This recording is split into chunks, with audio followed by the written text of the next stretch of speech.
வணக்கம். நான் சுதர்ஷன் மகேஷ். தமிழ்நாட்டில் சட்டமன்ற தேர்தல் அடுத்த வருடம் மே மாதம் நடைபெறவிருக்கிறது. இதே காலகட்டத்தில் தான் மேற்கு வங்கத்திலையும் சட்டமன்ற தேர்தல் நடைபெறவிருக்கிறது. ஸோ தமிழ்நாட்டில் எப்படி அரசியல் களம் பரபரப்பாக இருக்குதோ அதே மாதிரி அதை விட அதிகமாகவே பரபரப்பாக இருக்குது மேற்கு வங்கத்தினுடைய அரசியல் களம்.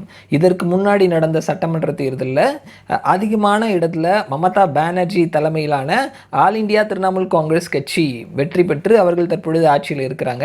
2016 தமிழகத்தினுடைய சட்டமன்ற தேர்தலில் அதிமுக, திமுக, காங்கிரஸ், இந்தியன் யூனியன் முஸ்லீம் லீக் இந்த கட்சிகளை தவிர வேற சின்ன சின்ன கட்சிகள், விடுதலை சிறுத்தைகள், விஜயகாந்தினுடைய தேமுதிக, கம்யூனிஸ்ட் கட்சிகள், பாமக, பாஜக இந்த மாதிரியான கட்சிகள் சட்டமன்றத்துக்குள்ளே போகலை. இவர்கள் எல்லாருமே தனியாக கூட்டணி அமைத்ததுனால, திமுக அதிமுக கூட்டணியில் சேராததுனால அவர்கள் யாருமே சட்டமன்றத்துக்குள்ளே போக முடியாத ஒரு சூழல் இருந்தது. வெஸ்ட் பெங்காலினுடைய சட்டமன்றமும் கிட்டத்தட்ட இப்போ அதே மாதிரி தான் இருக்குது.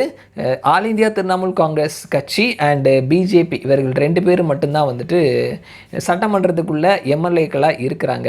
ஸோ இந்த முறை களம் எப்படி இருக்கும் அப்படின்றது இப்போவே பரபரப்பாக இருக்குது.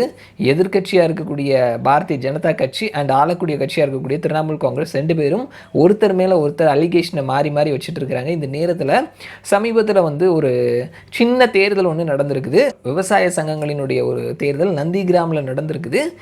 அக்ரிகல்ச்சர் கார்பரேஷன் எலெக்ஷன் ரிசல்ட் வந்திருக்குது. மொத்தமாக 12 இடங்களில் அந்த ரிசல்ட் வெளிவந்திருக்குது. 12க்கும் 12 அப்படின்ற இடத்துல பாரதிய ஜனதா கட்சி ஜெயிச்சிருக்கிறாங்க. 12ல் 0 அப்படின்ற இடத்துல திரிணாமுல் காங்கிரஸ் கட்சி எந்த இடத்தையுமே கைப்பற்ற முடியாத ஒரு சூழல். ஸோ இது நந்திகிராமில் நடந்திருக்குது. நந்திகிராம் அப்படின்னு சொல்லி பார்க்கும் பொழுது இதற்கு ஒரு சின்ன வரலாறும் கூட இருக்குது.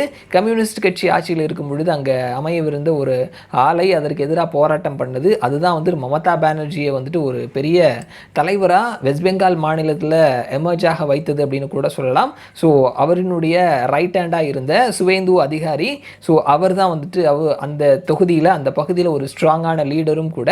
ஸோ அவர் கிட்டத்தட்ட 20 வருஷமாக மமதா பானர்ஜி கூட அவருடைய கட்சியில் பயணித்தார். அதற்கப்புறம் அவரோட இருந்து விலகி தற்பொழுது பாரதிய ஜனதா கட்சியில் எதிர்க்கட்சி தலைவராக இருக்கிறார் அப்படின்றத நம்ம பார்க்க முடிகிறது.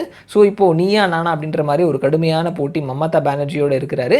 போன முறை 200+ தொகுதியில் திரிணாமுல் காங்கிரஸ் கட்சி ஜெயிச்சிருந்தாலும் மமதா பானர்ஜி தோல்வியடைந்தார் அப்படின்றத நம்ம பார்க்க முடியுது. அவர் சுவேந்து அதிகாரி, இந்த நந்திகிராம் தொகுதியில் சுவேந்து அதிகாரி கிட்ட தான் தோல்வியை சந்தித்தார். அதற்கப்புறமா ஒரு இடைத்தேர்தலில் நின்று ஜெயிச்சு தான் அவர் முதல்வர் பதவியை கண்டினியூ பண்ண வேண்டியதாக இருந்தது.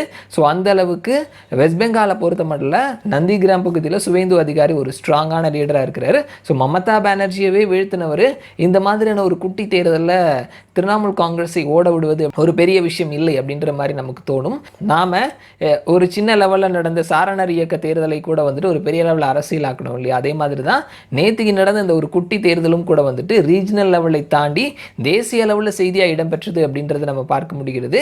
ஸோ அந்த நந்திகிராமில் நடந்த தேர்தலில் 12க்கு 0 அப்படின்ற கணக்கில் மமதா பானர்ஜியினுடைய திரிணாமுல் காங்கிரஸை காலி பண்ணியிருக்கிறாங்க பாரதிய ஜனதா கட்சி அப்படின்றத பார்க்க முடிகிறது.